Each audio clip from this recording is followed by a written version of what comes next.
Hello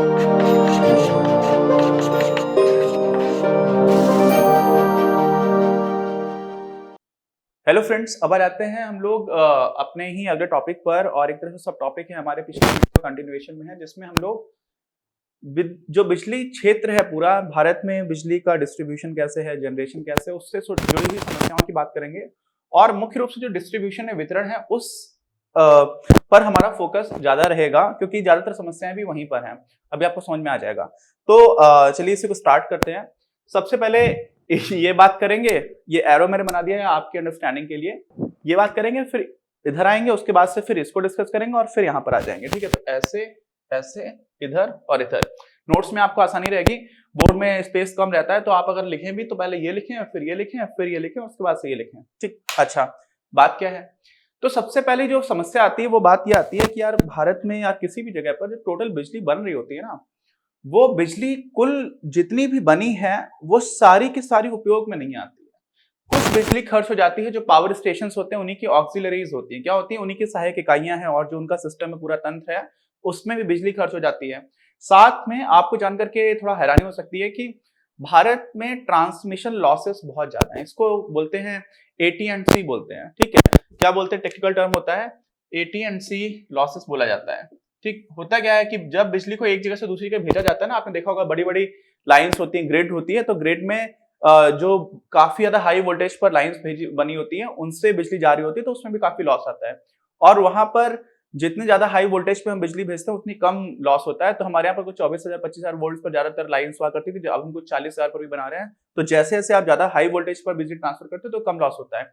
कुछ countries हैं, Japan जैसे, जहां पर ट्रांसमिशन लॉस कम होता है। बहुत दूर बिजली भेजेंगे तो भी लॉस होता है उसमें, क्योंकि जितनी बड़ी ग्रिड है तो हीट में कन्वर्ट हो जा रही होती है एनर्जी। बहुत सारी चीजें फिजिक्स के स्टूडेंट समझते होंगे। तो पॉइंट ये है कि जितनी भी बिजली बन रही है ना, उसमें लगभग लगभग 21%, यानी कि अगर 5 इकाई बिजली बनी है तो 1 इकाई से थोड़ा ज्यादा तो आपका ट्रांसमिशन लॉस हो जाता है। इसी को हम लोग बोलते हैं संचारण। तो आपके पावर स्टेशन हैं, छोटी छोटी जगह पर बिजली घर भी बोलते हैं उसको, हिंदी में पावर हाउसेस बोलते हैं, तो वहां पर भी बिजली खर्च हो रही होती है। ऐसे में टोटल जितनी बिजली बनी उसमें से ये तो बिजली खर्च हो गई, और इसके लिए तो पैसा आपको नहीं मिलेगा। बाकी जो बिजली कंज्यूमर्स यूज कर रहे हैं, ठीक है, कंज्यूमर्स में कौन कौन आता है, हाउस होल्ड आ जाते हैं, घर आ जाते हैं। इंडस्ट्री बहुत बड़ा कंज्यूमर है। इंडस्ट्री समझ रहे हैं, जहां पर उद्योग लगे हुए हैं। कॉमर्स अलग है। कॉमर्स में क्या आती है, कॉमर्स में दुकानें आ जाती हैं, मॉल्स, शॉपिंग मॉल्स आ जाते हैं। ठीक है, व्यापार वाला मेन एंगल आ जाता है। और उसको छोड़ करके कॉमर्स में हम लोग क्या पढ़ते थे, कॉमर्स में आता है व्यापार प्लस उद्योग को हेल्प करने वाली जो भी इंडस्ट्रीज हैं, ट्रांसपोर्टेशन है, स्टोरेज है, ये सारी चीजें आ जाती है आपके कॉमर्स। तो होता क्या है कि जो आपकी इंडस्ट्री है, और इंडस्ट्री में भी हम लोग वो वही है कि जो टर्शरी एलिमेंट होता है वो कॉमर्स से कई जगह पर मैच करता है, तो कंफ्यूज होने की जरूरत नहीं है। इंडस्ट्री का भी हम लोग टर्शरी इंडस्ट्री की बात करते हैं, टर्शरी इंडस्ट्री नहीं होती, सॉरी, टर्शरी सेक्टर होता है हमारे इकोनॉमी में, उसकी बात करते हैं। और कॉमर्स की बात करते हैं तो बहुत सारे एलिमेंट्स में मैच करते हुए देखते हैं, स्टोरेज है, ट्रांसपोर्टेशन, सर्विसेज भी मानी जाती हैं, और साथ साथ कॉमर्स का हिस्सा भी माना जाता है। ये सब लोगों ने बिजनेस स्टडीज में पढ़ा हुआ है। अभी बात समझिए कि बिजली प्रयोग कौन कर रहा है। प्रयोग करने वाले लोग हैं हाउस होल्ड, घर हो गया, इंडस्ट्रीज हो गई, कॉमर्स हो गया। उसको छोड़ करके बाकी के अलग अलग कुछ सेगमेंट्स बनाए गए जहां हम सब्सिडाइज बिजली देते हैं। गांव में बिजली दर बहुत ही कम होता है, कुछ राज्यों में किसानों को मुफ्त बिजली दी जाती है। तो इस तरह से हमारे ये कंज्यूमर्स के ग्रुप्स हो गए। अब इन लोगों से पैसा लिया जाता है, तो पैसा देने वाला उपभोक्ता है, लेकिन बिजली की खपत पावर स्टेशन के सहायक तंत्र में भी है, और साथ में संचारण जहां पर हो रहा है वहां पर भी है। अब क्या होता है कि इसमें समस्याएं क्या आ रही हैं, तो भाई जितना भी लॉस हो रहा है वो सबको पता है लॉस हो रहा है। तो उस लॉस के लिए, जैसे मान लीजिए आपके पास 100 किलो टमाटर है, आपको पता है कि 30 किलो टमाटर तो खराब हो ही जाएगा, तो 70 किलो का ही ऐसा दाम लगाओ कि जो 100 पूरे 100 किलो की आपकी कीमत निकल आए। आप समझ रहे हैं, ऐसा कर सकते हैं। अब होता क्या है, समस्या क्या क्या आती है, समस्याएं आती हैं। सबसे पहले तो जो पहली समस्या हम लोग के चैप्टर में बुक में दे रखी है, हालांकि इस पर काफी डिसएग्रीमेंट है, वो ये है कि भारत में बिजली उत्पादन क्षमता को और ज्यादा बढ़ाने की आवश्यकता है।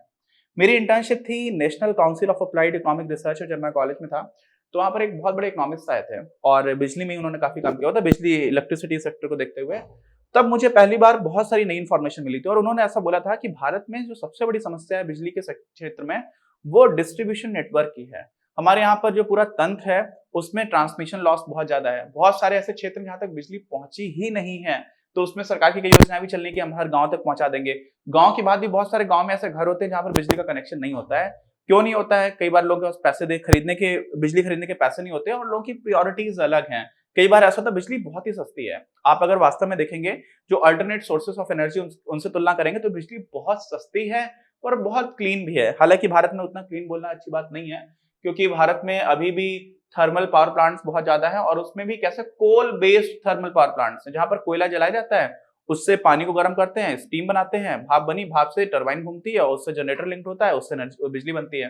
तो ऐसे में फिर भी बाकी आप सोर्सेस ऑफ एनर्जी से तुलना करेंगे तो बिजली बहुत सस्ती पड़ती है। और उसमें भी कई लोग बिजली अभी भी नहीं खरीद सकते, उनकी आर्थिक स्थिति खराब भी है। और बहुत सारे लोग जो खरीद सकते हैं लेकिन पूरे पैसे नहीं दे रहे होते, चोरी कर रहे होते हैं, बहुत जगह पर कटिया डालते हैं। कानपुर में बिजली चोरी को लेकर के और जो जुड़ी हुई समस्याओं से संबंधित एक मूवी आई थी कटियाबाज, कभी मौका मिले तो देखिएगा, तो आपको समझ में आएगा कि कुछ कुछ ऐसे एरियाज भी होते हैं जहां पर बहुत ज्यादा बड़े मात्रा में बिजली चोरी हो रही होती है।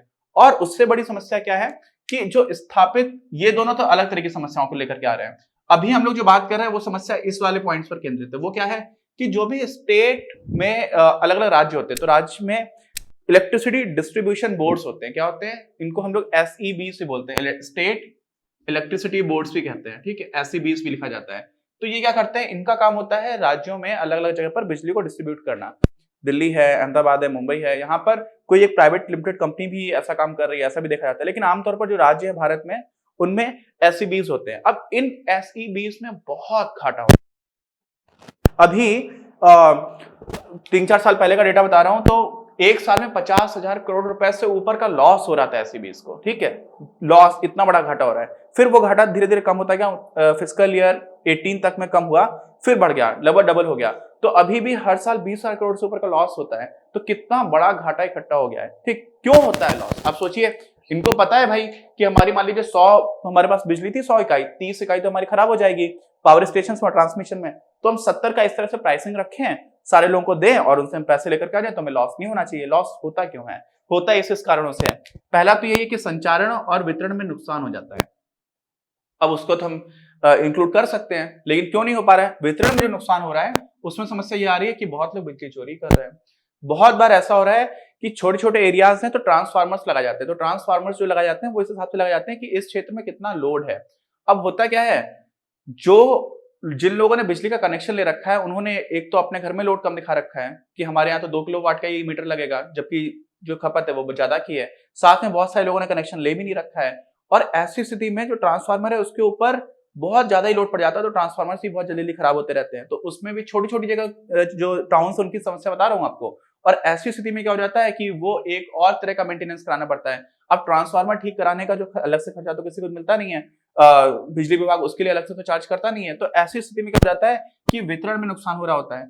दूसरा जो समस्या है वो है आपकी, और तो ये पहली समस्या कैसे हो गई, संचारण वाली जो समस्या है वो एक टेक्नोलॉजिकल प्रॉब्लम है, ठीक है, तो आप समझ जाएंगे कि प्रौद्योगिकी से संबंधित समस्या है। दूसरा है अनुचित दर। अब इसको समझिएगा, पॉलिटिकली मोटिवेटेड है, राजनीति है। अब हम जितना वास्तव में संसाधनों का प्रयोग करते हुए बिजली उत्पन्न हो रही है बहुत इंपॉर्टेंट भी है, लेकिन आपको क्या बिजली इतने दाम पर नहीं देनी चाहिए कि जो ये काम लॉन्ग रन में अच्छे से चलता रहे।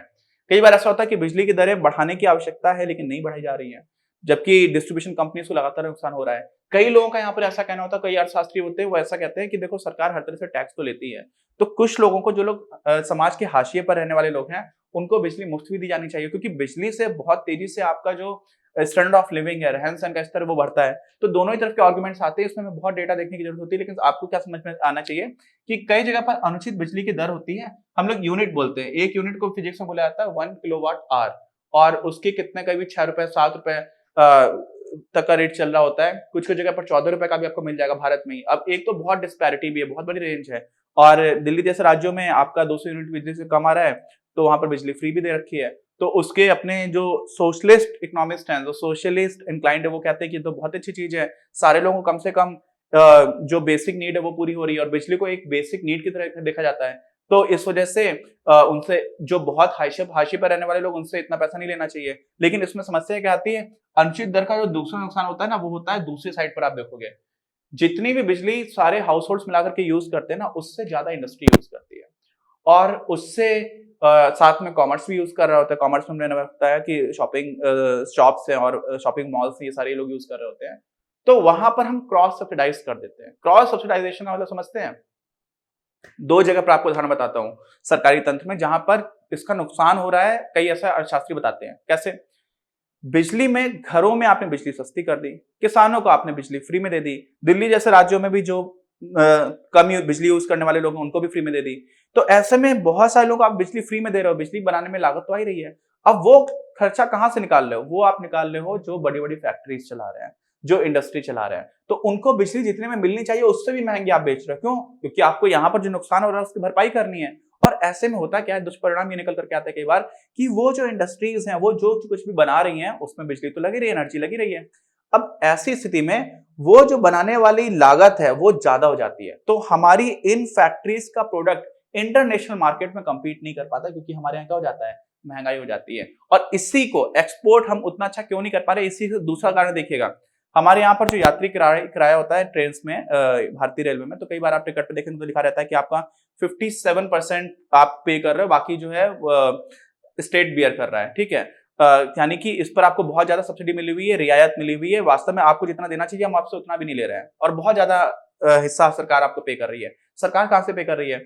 तो सरकार क्या करती है, जो ट्रांसपोर्टेशन मालगाड़ियों पर होता है वो हमारे यहाँ बहुत महंगा है। पूरी दुनिया में अगर आप कंपेयर करेंगे तो भारत में मालगाड़ी से सामान भेजना बहुत महंगा है। तो यहाँ पर भी क्या हो जाता है, जो फैक्ट्री सामान बना रही है वो जो विदेश में जा रहा होता है और रेलवे के थ्रू अगर जा रहा है, या दूसरे ट्रांसपोर्टेशन सिस्टम भी बहुत इनएफिशिएंट है, क्योंकि हमारा इंफ्रास्ट्रक्चर उतना अच्छा नहीं, रोड्स वगैरह का अभी भी नहीं है, काफी उसमें इंप्रूवमेंट हो रहा है। लेकिन उसके बाद भी हमारा जो प्रोडक्ट बनकर के आया है फैक्ट्री से, वो इंटरनेशनल मार्केट में कम्पीट नहीं कर पाता। तो यहाँ पर ऐसा बोला जाता है कि भाई हर इंसान से उतना पैसा लो जितना आपके बनाने में लागत आ रही है। तो ये भी एक चैलेंज आ जाता है। अब ये दोनों पॉइंट्स आपके पॉलिटिकली मोटिवेटेड आते हैं कि आप अनुचित दर आपने रखी हुई है और साथ में किसानों को आप निःशुल्क बिजली दे रहे हो, कम दर पर वितरण कर रहे हो। हरियाणा में इस तरह का केस बहुत चला था, उस पर एक काफी honest IAS officer Ashok Khemka ji, उन्होंने भी एक टिप्पणी की थी, तो उस पर कभी अलग से बात करेंगे। एक और चीज आती है, वो आ जाती है हमारा प्रोफेशनल। ठीक है, आप देखिए टेक्नोलॉजिकल समस्या है, पॉलिटिकल समस्या है, प्रोफेशनल भी है। प्रोफेशनल क्या है कि काम करने वाले जो लोग डिपार्टमेंट्स में, उनके ऊपर बहुत प्रश्न चिन्ह उठ रहा होता है कि वो लोग उतना एफिशिएंट है ही नहीं, उनकी उस तरह से ट्रेनिंग नहीं है, वो उतना ज्यादा काम नहीं कर रहे होते। तो इस तरह की चीजें भी आती हैं। अलग अलग राज्यों में निजीकरण भी किया जा रहा है। तो ऐसे में बहुत सारे लोग हैं जो सरकारी सिस्टम का हिस्सा बने हुए हैं, वो लोग चाहते हैं निजीकरण ना हो, क्योंकि कई लोग उनमें से काम नहीं भी करना चाहते हैं। कई बार ऐसा होता है कि काम करना भी चाहते हैं, तो जो नीचे का नेटवर्क है, जिनको लाइनमैन वगैरह बोलते हैं, वो सारे लोग प्राइवेट कॉन्ट्रैक्टर्स होते हैं, तो उनके ऊपर डायरेक्ट कंट्रोल नहीं होता। तो बहुत इनएफिशिएंट सिस्टम बना हुआ है। तो ये भी एक बहुत बड़ी समस्या आती है। ऐसे ही जो अगली समस्या आती है बिजली की चोरी की, मैं तो आपको बता ही चुका हूं पहले से ही, कटिया वाच मूवी देख लीजिएगा तो आपको आइडिया लग जाएगा।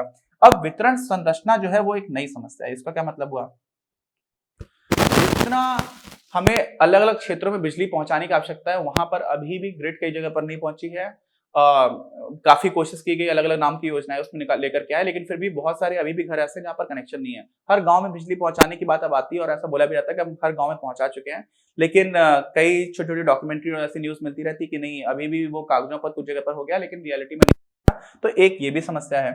अब इसमें क्या होता है कि हमें कुल मिलाकर के आवश्यकता होती है निवेश की। निवेश पैसा कहां से आएगा? सरकार तो जितना खर्च कर सकती है, पहले ही ओवरबर्डन है, बजट हमारा लॉस में रहता ही है हमेशा। अब निजी क्षेत्र और विदेशी निवेश की जब बात आती है तो इनका कोई उत्साहजनक पार्टिसिपेशन नहीं दिखता है। और देखो यार, निजी क्षेत्र कहां जाता है? प्राइवेट सेक्टर वहां जाता है जहां उसको दिख रहा है कि यहाँ पर फायदा हो पाएगा, घिच-पिच कम होगी। बिजली ऐसी चीज है जहां पर प्राइवेटाइजेशन किया भी गया शहरों में, वहां पर भी कोई बहुत अच्छा रिजल्ट नहीं निकल करके आया। हम लोग ये देखेंगे भी, जहां जहां पर निजीकरण हुआ है ना, वहां पर आशा के विपरीत परिणाम निकला है। हम लोग अगले वीडियो में बात करेंगे। दिल्ली में ऐसा करने की कोशिश की गई थी और भी संबंधित जो बॉक्सेस है उनको डिस्कस करेंगे। तो आप समझ लीजिए, फिर भी यहाँ पर इनका अगर अच्छा पार्टिसिपेशन हो तो शायद निवेश अच्छा हो जाए तो समस्याएं कम हो जाए।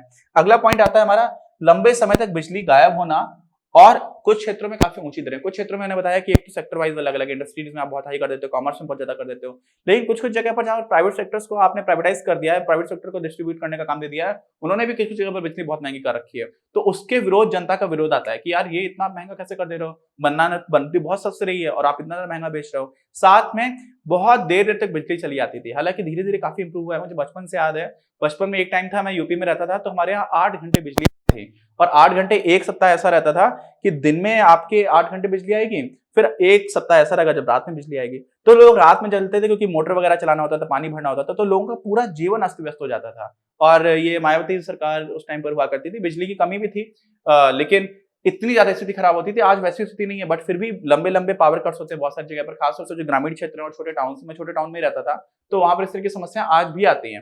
तो ये सारी हमारी होगी समस्याएं। अब क्या होगा, इनको दूर करने के लिए सरकार 2 स्कीम्स लेकर के आई थी, जो हमारी बुक में नहीं दे रखी लेकिन काफी इंपॉर्टेंट है। एक है उदय स्कीम और दूसरी है हमारी सौभाग्य। अब उदय स्कीम, एक तो उदय भाई थे हमारे, एक मूवी आई थी नाना पाटेकर जी ने रोल किया था, हाउसफुल, सॉरी मैं नाम कुछ कंफ्यूज हो रहा हूँ, एनीवेज आप देखिएगा, मुझे वो सीन याद आ गया था। तो उदय का जो नाम है वो क्या है, उज्जवल डिस्कॉम एश्योरेंस योजना। इसमें क्या किया गया, इसमें पता है आपको कि जो स्टेट में कहां पर गया, ये स्टेट्स की जो मैंने बात की थी, ये इनको बहुत ज्यादा घाटा है। अब इनका इतना ज्यादा घाटा है, उस घाटे की वजह से ये जो वितरण संरचना उसमें इन्वेस्ट नहीं कर पा रहे हैं।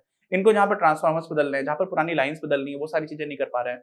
तो इनका जो घाटा है उसको ठीक करने के लिए, उस नुकसान पर इनको कई बार इंटरेस्ट भी देना पड़ता है। अगर आपको घाटा चल रहा है तो आप किसी से उधार लोगे, अब आपकी हालत बहुत ज्यादा खराब है तो आपको महंगा लोन मिलता है, तो वो लोन इनकी बजाय राज्य सरकारों को ट्रांसफर कर दिया जाए। इस तरह की बात थी, इस तरह की योजना लेकर कि उदय स्कीम में क्या किया गया था कि राज्य में जो विद्युत वितरण करने वाले बोर्ड्स हैं, उन बोर्ड्स की आर्थिक स्थिति सुधारी जाए और बहुत सारे मेजर्स पर उसको एफिशिएंट कैसे बनाया जाए, उनको सस्ता लोन कैसे मिल पाए, वो लोन एक तरह से सरकार के पास चला जाए, फिर हम उसका प्राइवेटाइजेशन कर पाए।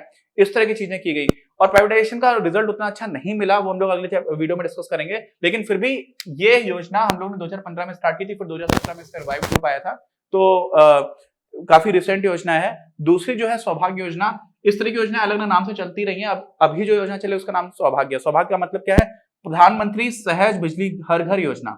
अब इसमें हर घर तक बिजली पहुंचाने की कोशिश की जा रही है कि हम सारे ही देश में हर घर तक बिजली पहुंचा पाए। क्यों? क्योंकि बिजली से स्टैंडर्ड ऑफ लाइफ काफी तेजी से इंप्रूव होता है। तो ये हम लोगों ने क्या करने की कोशिश की है, ये इसी से जुड़ी हुई योजनाओं की बात है। अब उपाय क्या है, ये उपाय तो है नहीं, ये तो योजनाएं कौन कौन सी चल रही जो अभी बहुत इंपॉर्टेंट है, कहीं पर पूछा जा सकता है, इसलिए मैंने बता दिया। जिस मेंशन किया है इसको डिटेल में कभी अलग डिस्कस करेंगे। अब समझिए उपाय में क्या आता है। सबसे पहला तो भाई जरूरत यह है कि अधिक निवेश की जरूरत है। निवेश, इन्वेस्टमेंट कहां से आएगा, सरकार दे सकती है, सरकार ऑलरेडी दे रही है, उससे ज्यादा देना बहुत मुश्किल पड़ता है क्योंकि बजट ओवरबर्डन बना हुआ है। तो ऐसे में जरूरत है निजी क्षेत्र को लाने की और विदेशी पूंजी लाने की। लेकिन ये लोग तब तक नहीं आएंगे जब तक इनको देखेगा कि बहुत ही ज्यादा गिचपिच मची हुई है पूरे सेक्टर में।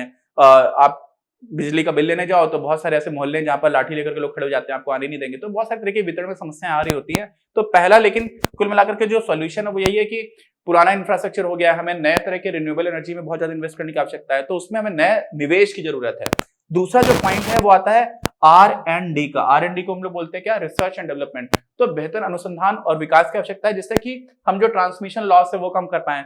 अलग अलग जगह पर, जैसे भारत में सोलर एनर्जी का मैंने बताया था, इंटरनेशनल सोलर अलायंस की बात चल रही है और जिसमें काफी अच्छा काम भी हो रहा है। तो हमें बहुत दूर तक ट्रांसमिशन लाइंस ले जाने की जरूरत भी नहीं, हम लोग काफी स्कैटर्ड बोलते हैं उसको, स्कैटर्ड पावर पार्क्स और पावर प्लांट्स बना सकते हैं, जिससे हमें ट्रांसमिशन लॉस को काफी कम कर सकते हैं। तो वो भी काफी पॉजिटिव आ सकता है। ऐसे ही क्या है, सामाजिक मनोदशा को परिवर्तित करने की जरूरत है, सकारात्मक परिवर्तन लाने की जरूरत है। लोगों को ये समझना होगा कि बिजली फ्री में नहीं बनती है। लोगों को ये समझना होगा कि बिजली बहुत ही ज्यादा किफायती ईंधन है, बहुत ही किफायती सोर्स ऑफ एनर्जी है। तो उसके बदले जो पैसे दिए जा रहे हैं वो बहुत ज्यादा नहीं है एज कम्पेयर टू आप बाकी चीजों में जो खर्च कर रहे हैं। तो वहां पर लोगों को एक तरह से सभ्य समाज में और एक आदर्श तो छोड़ दीजिए, एक ठीक ठाक नागरिक बनने की और एक समाज में रहने के नागरिक बन करके अपनी जिम्मेदारी निर्वहन करने की आवश्यकता है, जहां पर बिजली चोरी ना करें। अच्छा, अगला पॉइंट आता है आपका पुनर्नवीनीकृत स्रोतों पर अधिक बल, जिसमें हम लोगों ने बात की थी रिन्यूएबल सोर्सेज की, सोलर है, विंड है, टाइडल है ना। तो इनमें ज्यादा से ज्यादा जब इन्वेस्ट करेंगे तो उससे क्या हो जाएगा कि हम लोग टेक्नोलॉजिकल इंप्रूवमेंट के साथ सोलर का जो प्राइसिंग है पर यूनिट का, उसको बहुत नीचे ले आए हैं और यहाँ तक कि जो परंपरागत तरीके हैं उनसे भी नीचे ले आए हैं। तो वहां पर जैसे जैसे हम इन्वेस्ट करते चले जाएंगे और धीरे धीरे उसको पॉपुलराइज करेंगे, अवेयरनेस फैलाएंगे, तो सारे लोगों को इसका बेनिफिट मिलेगा। और जो ग्रिड से कनेक्टेड एरियाज नहीं है वहां पर भी आप क्या कर सकते हो, इन सारी चीजों को खुद से कनेक्ट कर सकते हो। जहां पर बिजली के तार नहीं आ रहे हैं, आपने खुद के सोलर एनर्जी से बिजली कन्वर्ट किया और आप उसको यूज कर सकते हो। तो वो सारी चीजें भी हैं। तो ये हम लोगों ने कुछ कुछ उपाय देखे, ठीक है।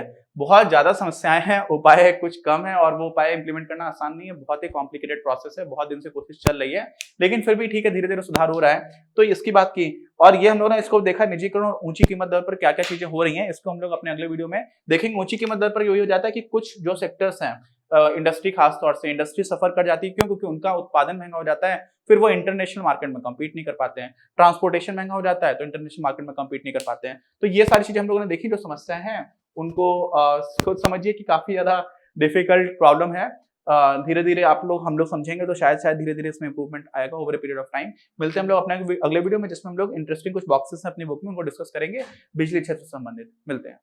इस वीडियो के प्रायोजक हैं आप, और अगर आप ऐसे ही और वीडियोस बनाने में हमारी मदद करना चाहते हैं तो पैट्रियन पर जाकर या फिर स्क्रीन पर दिए गए QR कोड को स्कैन कर अपना योगदान जरूर दें।